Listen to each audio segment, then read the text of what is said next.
No vídeo de hoje vamos conversar sobre os tucanos.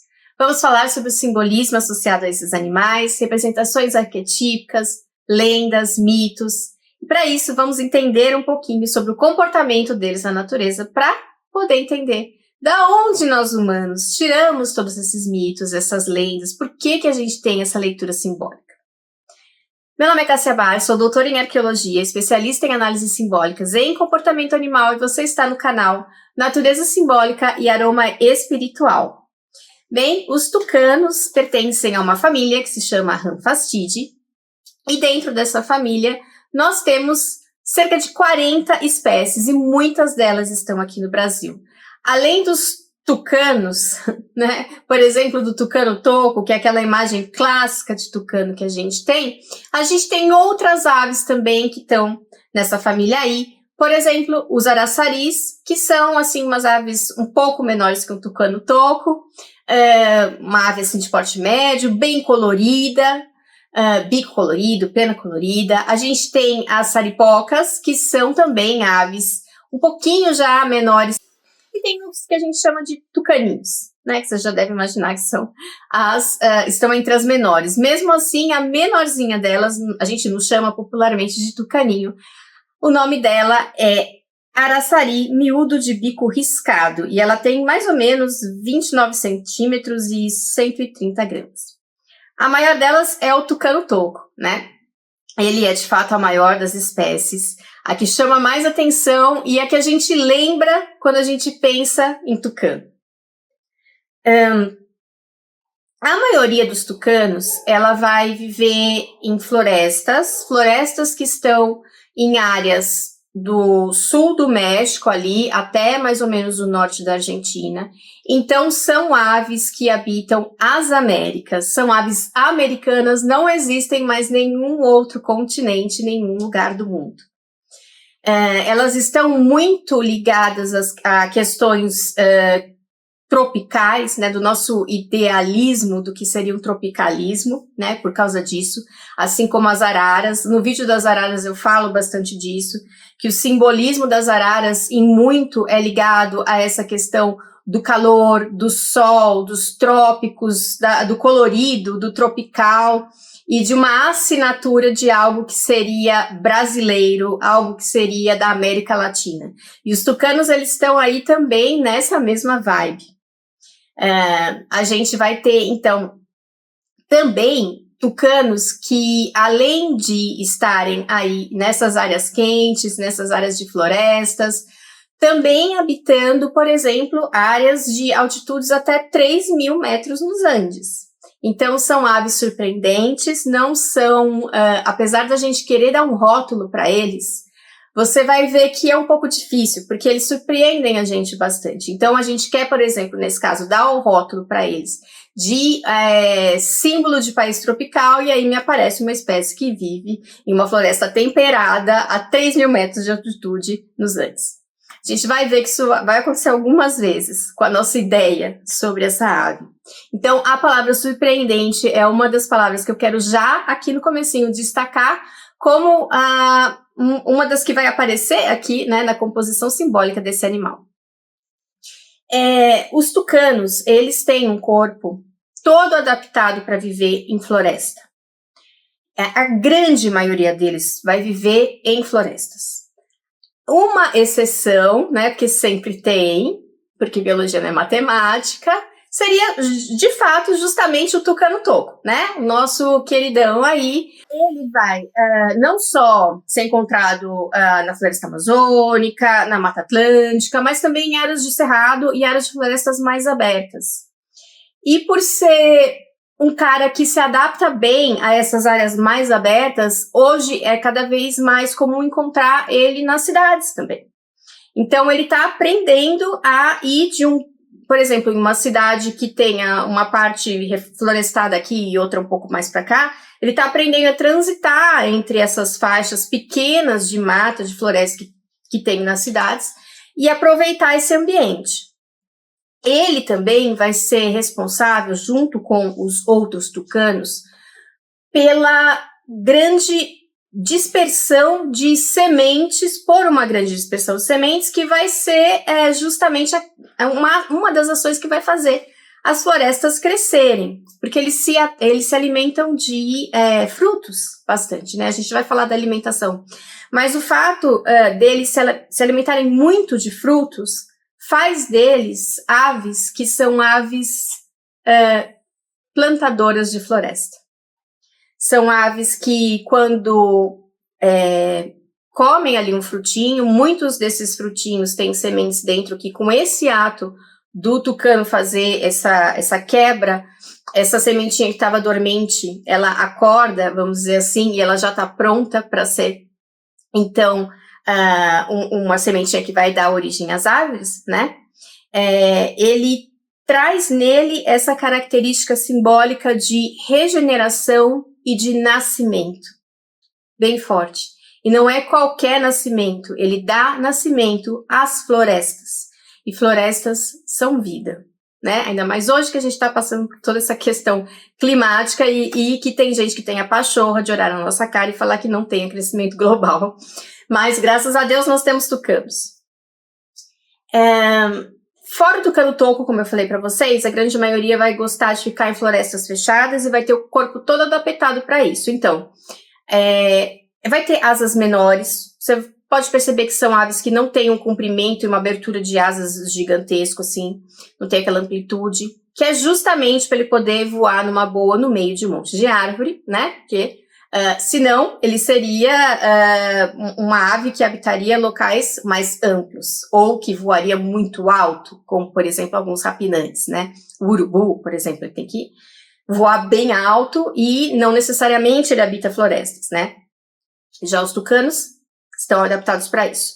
Também os pezinhos deles são adaptados para ficar em árvore, para ficar em galho. Eles têm 2 pezinhos para frente, 2 pezinhos para trás, né? 2 dedinhos, quer dizer, 2 dedinhos para frente, 2 para trás, que nem os psitacídeos, que serve justamente para ficar empoleirado, perfeitamente e bem confortável ali na árvore. Você já deve ter visto um tucano andando no chão, não é o que ele faz de melhor. Ele gosta de ficar nas árvores. E se ele puder escolher, ele não vai escolher uma floresta qualquer, ele vai escolher uma floresta primária. O que é isso? A gente na ecologia chama as florestas, por exemplo, de florestas primárias e florestas secundárias. Florestas primárias são aquelas que nunca sofreram um grande incêndio ou grandes desmatamentos, né? Tá difícil hoje, né, pros coitados. Então, são florestas que têm árvores de tudo quanto é jeito. Tem árvores muito antigas, tem árvores novinhas, tem muita diferenciação de espécies, de vegetais, de animais, de tudo, porque são florestas que estão prosperando há muito tempo. E por que ele gosta disso? Um dos motivos é que essas florestas, elas têm árvores muito antigas, e árvores muito antigas tendem a ser altas e fortes e largas. Então, são árvores que podem ter ocos e dentro desses ocos é o local onde ele vai fazer os ninhos dele. E também nessas florestas podem ter até mesmo árvores que já morreram muito, né, antigamente, mas que ainda estão de certa forma de pé e que tem esses ocos. Então, são locais que ele vai utilizar para fazer os seus ninhos, para procurar abrigo. As florestas secundárias, né, são florestas que não têm tantas árvores antigas, são florestas que estão se recuperando dessas ações, então realmente não são as preferidas por esses animais. Então nós vimos aí que sim, tem aquele cara que vai ser a exceção, que vai sair por aí em campos abertos e até mesmo ir para as cidades, mas de modo geral, eles vão ser os que fazem as florestas nascerem. Claro, tem outros animais que fazem isso também, mas eles têm isso como uma marca importante, porque eles são grandes dispersores de sementes. Então, eles têm a prosperidade, eles trazem vida para o planeta, eles gostam de estar em locais onde as árvores são grandes, fortes, centenárias.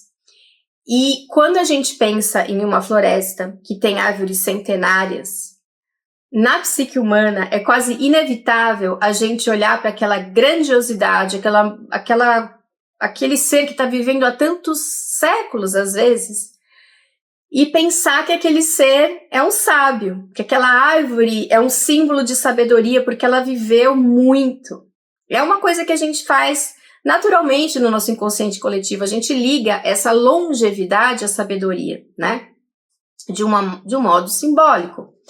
Então, são animais que não gostam de qualquer coisa, né? Eles gostam de locais muito especiais, locais intocados, locais onde eles podem estar em contato, quando a gente está falando agora de modo simbólico, claro, com a ancestralidade, com a força da terra, de Gaia, que está pulsante naquele lugar, em tantas espécies tão diferentes.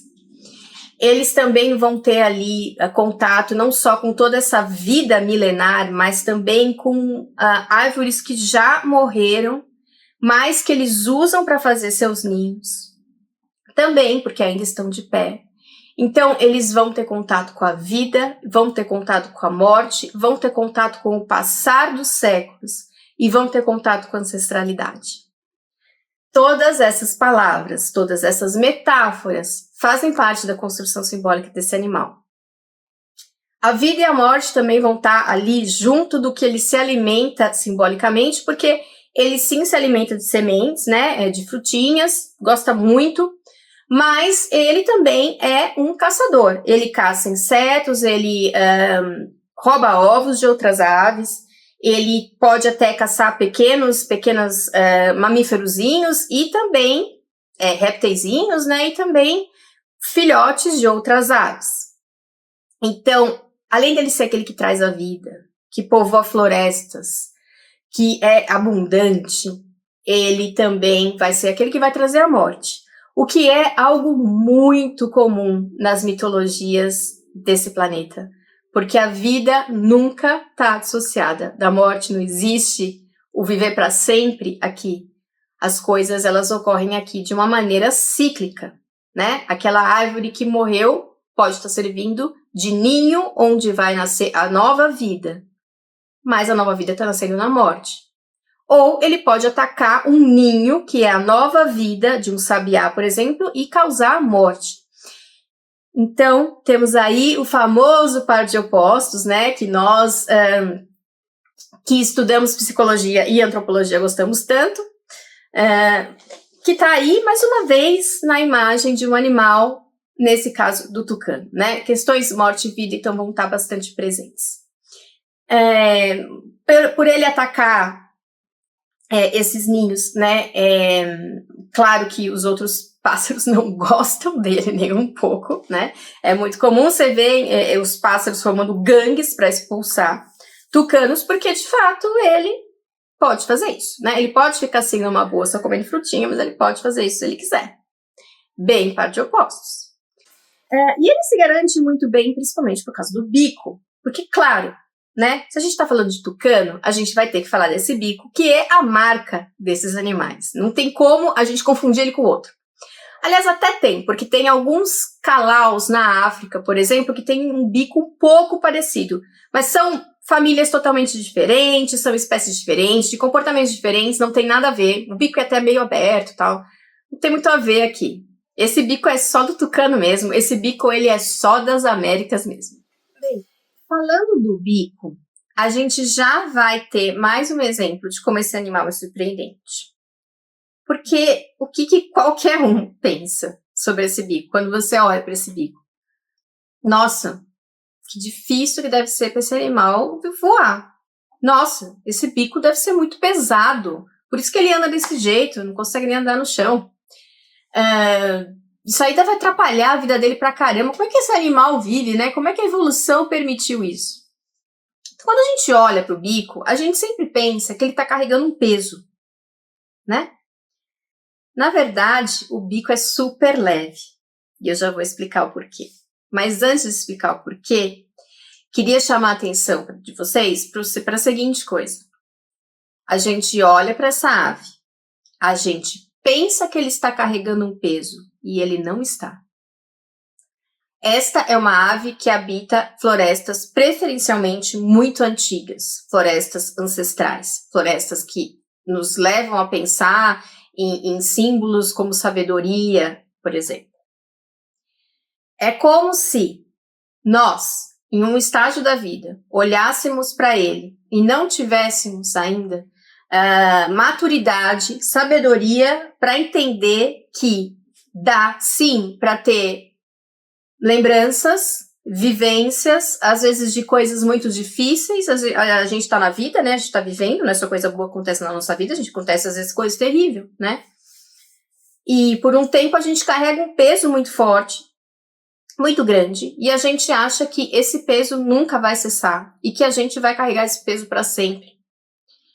E o bicho não está carregando peso nenhum. É como se ele estivesse carregando apenas um símbolo que diz, olha, parece um peso, mas hoje já não é nada. Então isso é bem interessante também desse animal. E por que esse bico, agora vamos falar da biologia, por que esse bico é levinho? Porque, ele é todo revestido ali de queratina, só que é uma queratina diferente. Ela é, por dentro, esponjosa. E é bem levinho como uma espuma, né? Então, ele tem várias funções, inclusive. Ele serve, por exemplo, para regular a temperatura corporal desse animal. E ele é excelente nisso, porque as aves, elas não soam, né? Então, elas têm que ter outros mecanismos para regular a sua temperatura corporal ali. E o bico dele é excelente para isso, porque ele controla o fluxo sanguíneo que vai do bico para o corpinho. O bico não é um tecido morto, ele tem vasos sanguíneos ali, além de ser todo esponjãozinho. E se tiver muito calor, o bico, vamos dizer assim, fica muito quente e ele tira o calor do corpo do animal, então ele fica mais de boa. E se tiver frio, o contrário, o bico leva o calor que ele está absorvendo por corpinho do tucano. Então, ele tá lá nessa floresta ancestral, e morte, vida, e tudo aquilo que Gaia nos remete, né? E mais, ele tá lá se adaptando a tudo que acontece. Se tá quente, ele vai dar um jeito. Se tá frio, ele vai dar um jeito também. Ele tá ali no flow, ele tá ali no fluxo. Para que mais que serve? Serve para ele pegar frutinhos que estão longe, que está difícil dele pegar. O bico é grande, ele consegue pegar frutos em locais que outras aves não conseguem. Ele consegue colocar esse bico em locais também mais profundos, ocos de aves, que às vezes cai frutinha ali, que às vezes tem um bichinho ali que ele quer caçar, ele consegue fazer isso. Então, e ele consegue assustar os outros bichos também, né? Porque assim, assim como eu e você, eles devem olhar para esse bicho e falar, nossa senhora, vou me ferrar se eu ficar por aqui, que isso aí não deve ser uma bicada muito legal. Mas no fundo, ele nem tem força no bico, assim, não tem um maxilar para isso. Não dá aquela mordidona potente que você vê a boca de um jacaré e fala, nossa, realmente, não. Ou seja, parece, mas não é. Esse é aí uma das lições aí do tucano, né? Tudo que você tá pensando, não é isso não. Tô usando para outra coisa, tô fazendo outra coisa, tô adaptando para outra coisa. Os tucanos são animais bem sociais. Eles não andam sozinhos. Eles são aqueles animais da galera, tá? Tem nada de solidão, de solitude aqui não. Esse não é o simbolismo associado a eles. Então, geralmente, quando você vê um, você vai ver outro. Ou vários outros, porque é normal que eles andem em grupos de 20 indivíduos ou mais. Quem mora em cidades que são mais próximas de áreas verdes costuma ver, porque não é tão difícil assim de ver assim que a gente sai de uma área urbana muito grande, esses animais, né? O tucano-toco, como eu falei, ele é muito bem adaptado a outros ambientes, então não é tão difícil de ver e você vai sempre ver em pares ou mais.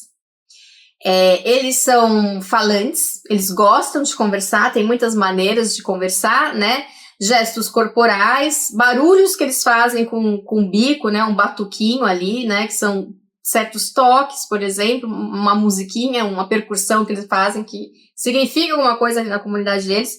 E também os chamados, tem vários tipos de chamados. Não é uma ave que canta. Eu vou tentar colocar aqui o som, esse é o som dele. Então, a palavra tucano é uma palavra que vem do tupi, que significa algo como som do sapo, ou chamado do sapo, porque os povos aqui originários achavam que parecia muito com um sapo. Nossa, tá difícil. Achavam que parecia muito com um sapo coachando.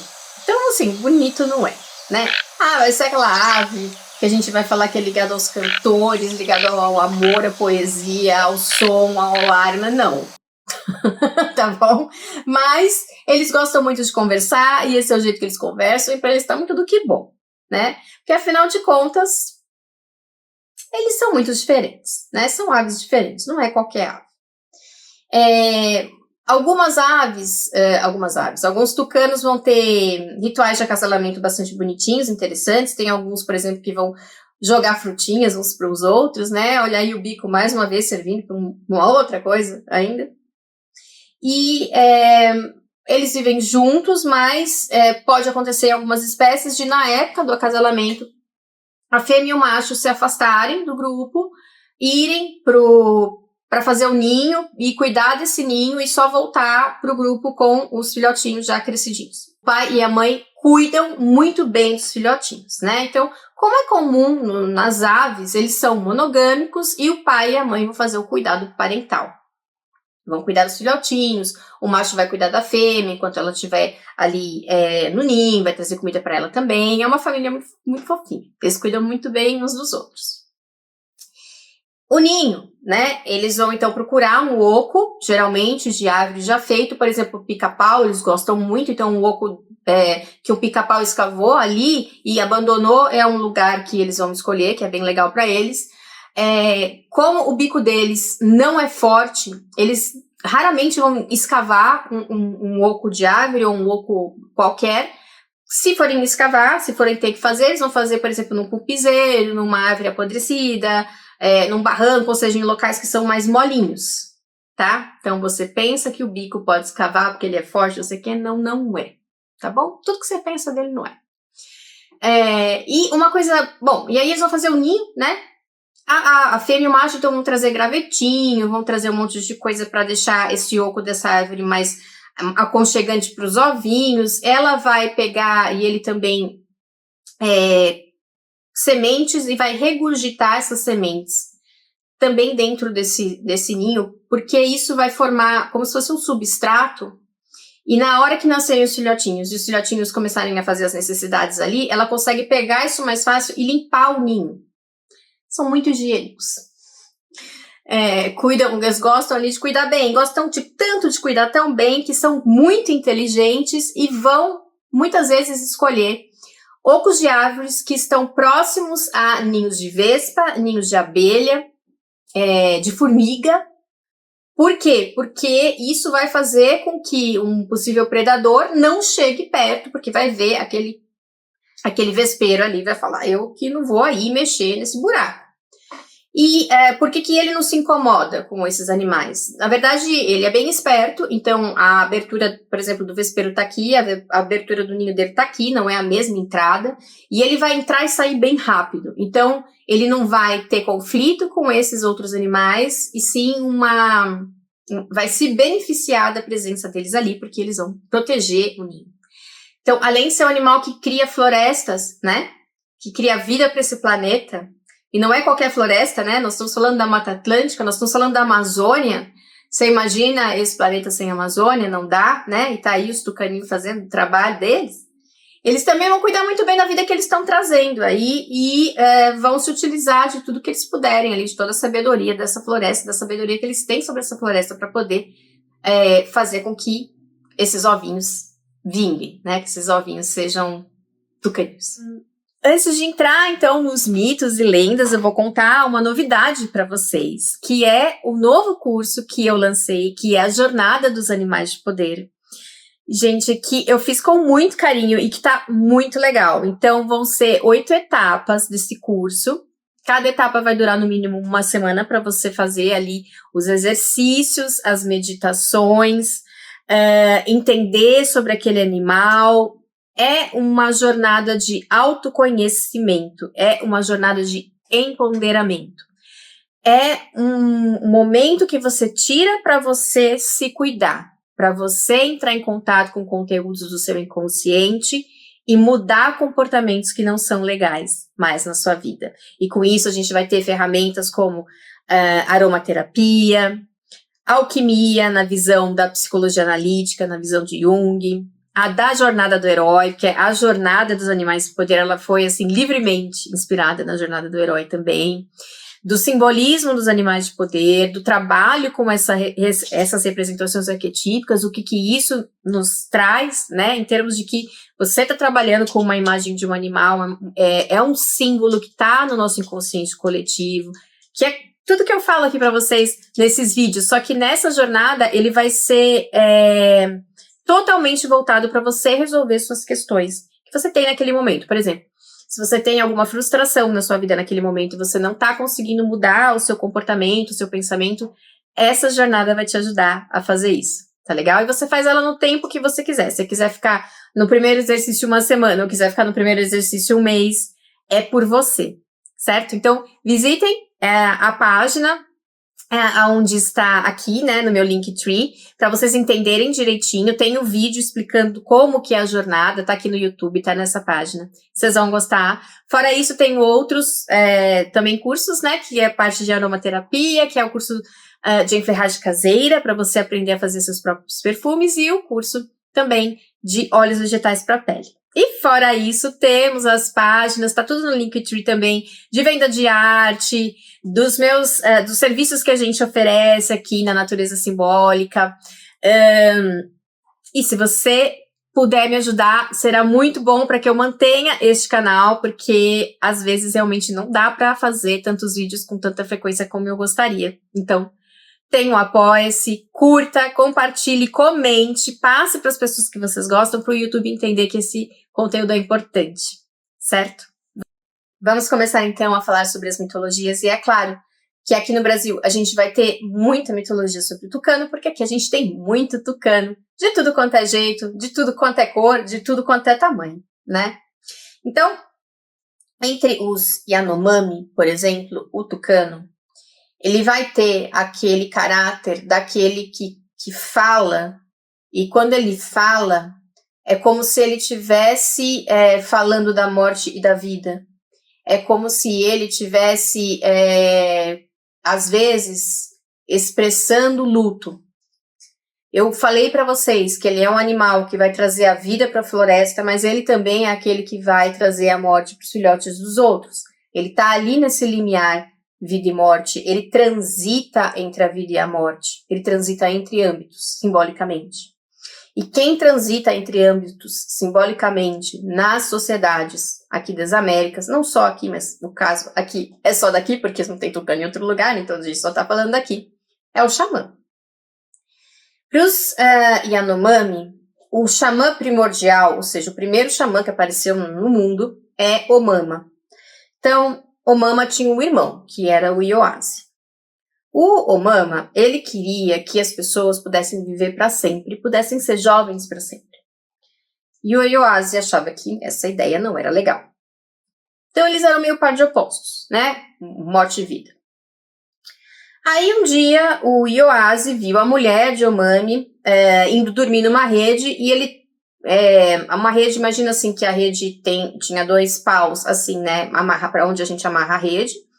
Então, ele pegou e colocou madeiras muito frágeis para segurar a rede da mulher do Omami. Então, quando a mulher do Omami foi andando para chegar nessa rede, que ela ia morrer, né, porque a rede ia cair, essa madeira ia ceder e ela ia morrer, os tucanos já estavam cantando seu luto.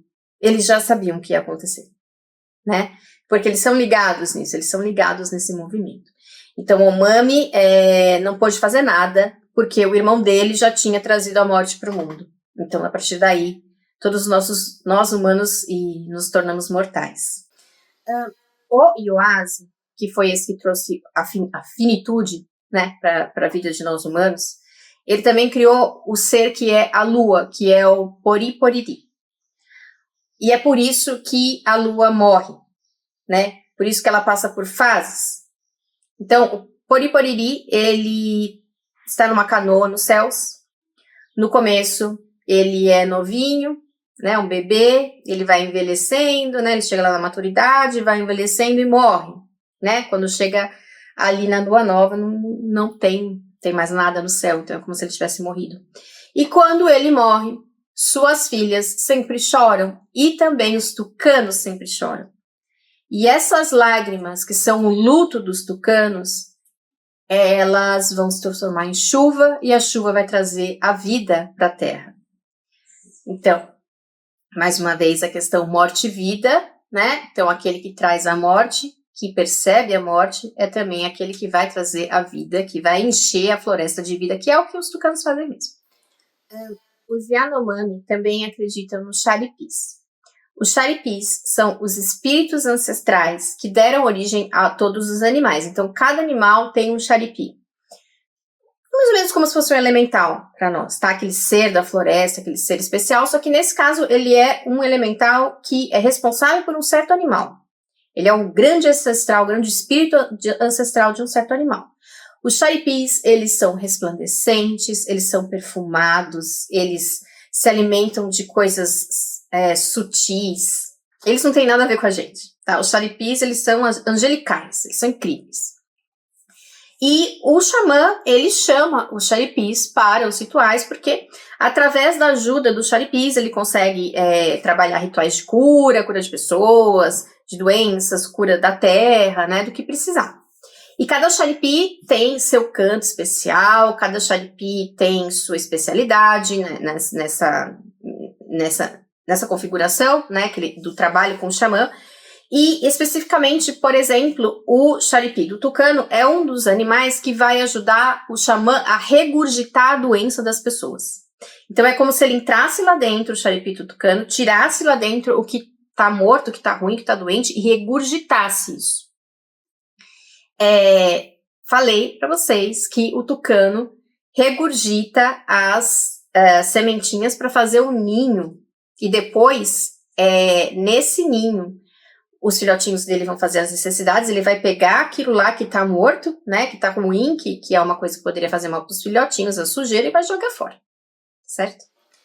Além de lendas indígenas, que tem muitas, né, aqui no Brasil sobre o tucano, tem também as lendas de certas populações tradicionais, como por exemplo as populações caiçara. São consideradas populações caiçara aquelas populações que habitam os litorais, nossos litorais aqui do Brasil, e que têm uma miscigenação étnica ali importante, né? Colonizador, indígena, africano, né? Tem um conjunto ali de crenças e mitos e folclores específicos também.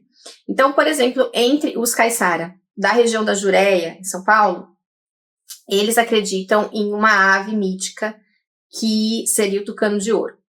Então, lá na região da Jureia tem um morro, que é o Morro do Pogoçá, e esse morro, para eles, é um morro meio mágico, eles não vão lá, é um morro alto, com uma pedra, que é a pedra do Pogoçá lá em cima, porque eles falam que aquela pedra é guardada por mamangavas terríveis. Enfim, de 7 em 7 anos, sai de dentro dessa pedra, que é chamada por eles de dedo de Deus também. Tem vários deuses de Deus em São Paulo, no Brasil, mas enfim, essa também eles chamam. Sai um tucano dourado de ouro. Esse tucano sai de lá e voa a alturas impossíveis para qualquer outro tucano, porque é um tucano mágico, é um tucano mítico. E ele vai voar para bem longe, uns 30 quilômetros, e depois ele vai voltar. Isso acontece de 7 em 7 anos, em uma primavera. E se você tiver a sorte de ver esse tucano, você vai ser uma pessoa muito feliz, uma pessoa muito rica. Também eles dizem que sai, de vez em quando, de dentro dessa pedra, uma espécie de bola de fogo, que é chamada Mãe de Fogo, ou Mãe do Ouro, que tem também em vários locais aqui no Brasil, essa lenda da Mãe do Ouro, né, que é uma aparição, assim, uma bola de ouro que sai dali.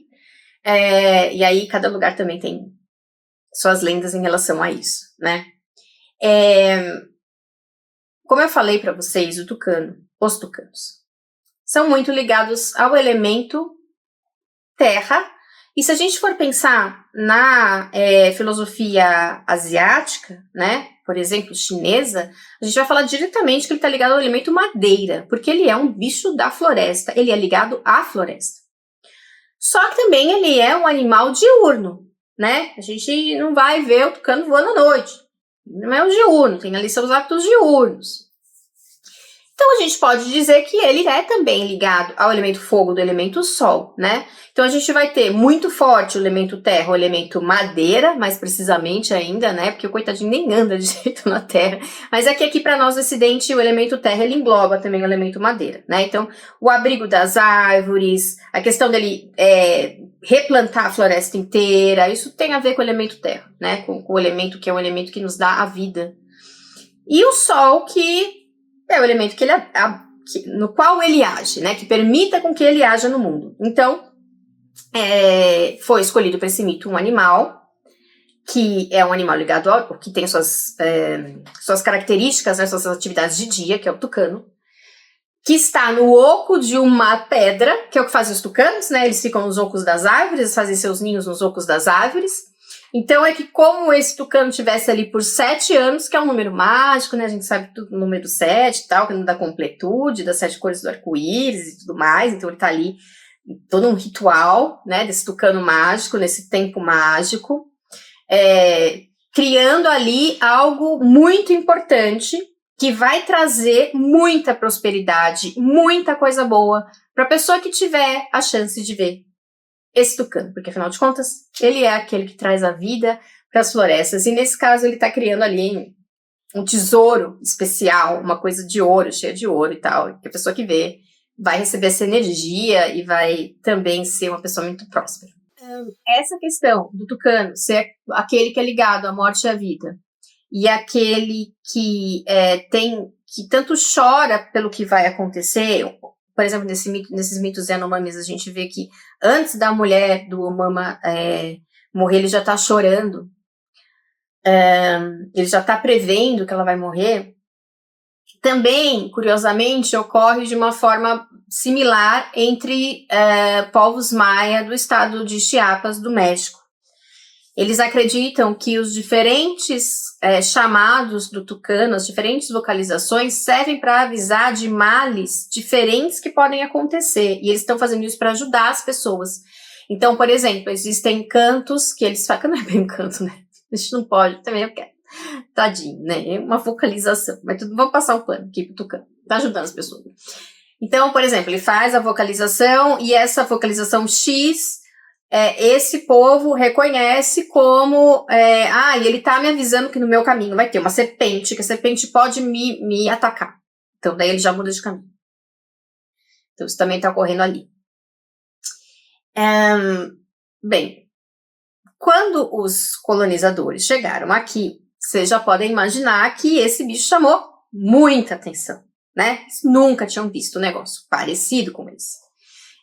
A gente pode até dizer que pode ser que tenha alguém ali que tenha visto um calau na África e fez talvez uma associação, mas era muito difícil, né, que isso acontecesse, porque a grande maioria das pessoas que vinham aqui, né, principalmente no começo, não tinham grandes conhecimentos assim de fauna e flora. Então chegaram aqui, ficaram muito entusiasmados com o tucano, tentaram descrevê-lo das formas mais esdrúxulas possíveis. Tem muitas descrições do século XVI e XVII, falando de algo que é um corvo com um bico gigante, aquelas coisas, parece uma pomba com um bico gigante, aquelas coisas que os portugueses gostam de descrever, né, nessa época, os espanhóis também. Então, e eles trocavam muito tucanos por outras coisas, porque para eles os tucanos eram muito interessantes, então eles queriam levar para a Europa. Eles eram um símbolo de status de quem viajou, conseguiu riquezas da terra aqui nova que eles estão colonizando e estão levando essas riquezas, essas coisas incríveis para mostrar para o rei ali quando eles voltarem, né? Olha, eu estou te presenteando com essa ave incrível, mítica aqui, né, que sai da terra, do morro ali e voa para o céu. Então, assim, a gente já começa a imaginar por que o tucano, por exemplo, foi o símbolo dessa lenda caiçara, né, porque ele tem um quê mítico ali para os portugueses. Quando os portugueses, espanhóis, enfim, galera, veio para cá, claro que eles trouxeram as suas lendas, as suas crenças, enfim. E na Europa era muito famosa a fábula da raposa e da cegonha. A fábula da raposa e da cegonha foi escrita por Esopo, que era um grego, que viveu ali entre 600 a.C., 500 e 600 a.C., em Delfos, escreveu muitas fábulas, muitas fábulas que serviam para educar crianças, para que tenha assim uma moral por trás, né, coisa que a gente tem que aprender na vida e tal. E depois, no século XVII, o La Fontaine, que foi um grande escritor assim de fábulas, ficou muito famoso, não só na França, mas na Europa inteira. Ele ele reescreveu algumas dessas fábulas do Esopo, entre elas a Raposa e a Cegonha. Então a fábula da Raposa e a Cegonha era muito famosa. Tem representação dessa fábula em jardim, em tudo quanto é lugar, tem estátua e desenho da fábula da Raposa e Cegonha. Só que quando chegou aqui no Brasil, apesar da gente ter uma cegonha, que é a Maguari, acho que os portugueses ficaram muito mais impressionados com o tucano do que com a cegonha, porque o tucano, né, nossa, ele tem uma cara de animal mítico, né, quem nunca viu ele. E aí, o que aconteceu? A fábula da raposa e da cegonha, aqui no Brasil, é a fábula da raposa e do tucano.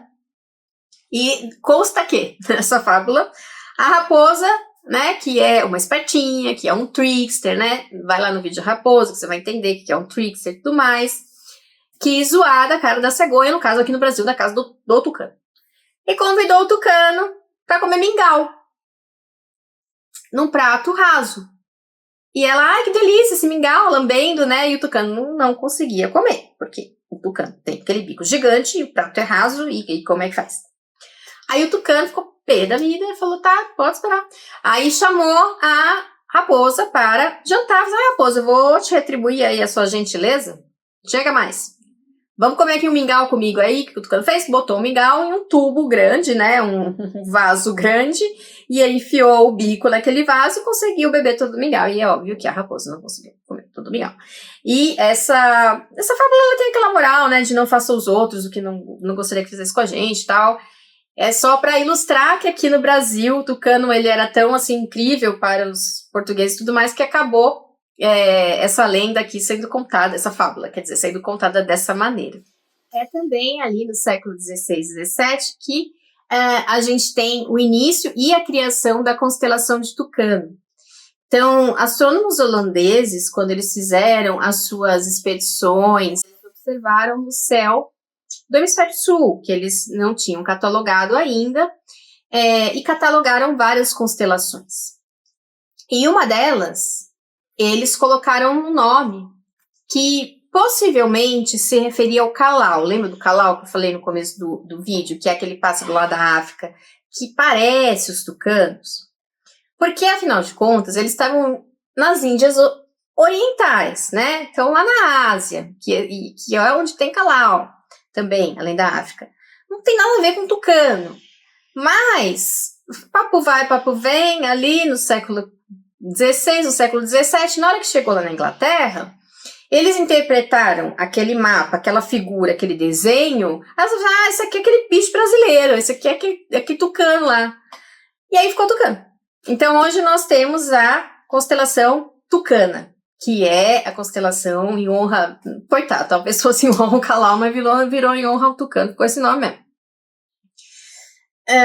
Bem, os tucanos, eles são, como eu falei para vocês no começo do vídeo, essa coisa de, é o bicho brasileiro, o bicho que vem das Américas, o bicho colorido, o bicho que é diferente, né, de tudo que a gente já viu, e que representa muito dessa coisa do tropical, e por essas e por outras também o símbolo de alguns países, como por exemplo Belize. Então, o símbolo de Belize é o tucano bico arco-íris, e lá nesse país eles contam a lenda de que antes, na formação do mundo, havia só duas cores, o escuro e o claro, né? A cor da noite e a cor do dia, o mundo era todo em tons de cinza, e esse tucano, ele libertou todas as cores que tinham sido sequestradas por um ser ali. E aí, quando ele liberta todas essas cores, ele cria o arco-íris. E por isso que ele tem no seu bico o arco-íris. Então, aquela coisa do tucano colorido, do tucano tropical, né? E vou terminar com uma coisa um pouco inusitada, mas é que eu acho que fez parte da infância de muitas crianças que comiam sucrilhos, que é o tucano do Fruit Loops, né? Por que um cereal que foi criado nos Estados Unidos, num lugar que não tem tucano, tem um tucano na capa, né? Por que isso? Porque a pessoa que criou o cereal, criou um monte de cereal coloridinho, tudo era muito colorido, e ele pensou, o que é colorido? Colorido é um país tropical, né? Cheio de cor, cheio de vida. Aí vou pensar uma ave, então. Vou botar aqui esse tucano, então. Podia ter sido uma arara, podia, mas botou o tucano, então temos aí ele. Espero que vocês tenham gostado desse animal. É um animal surpreendente, é um animal que nos traz muita vida, mas também nos traz a finitude. É um animal que faz a gente pensar sobre a ancestralidade, sobre o tempo, sobre a transformação. E sobre o que é impossível. Mas existe. E eu uso para outra coisa. Ele vai dizer.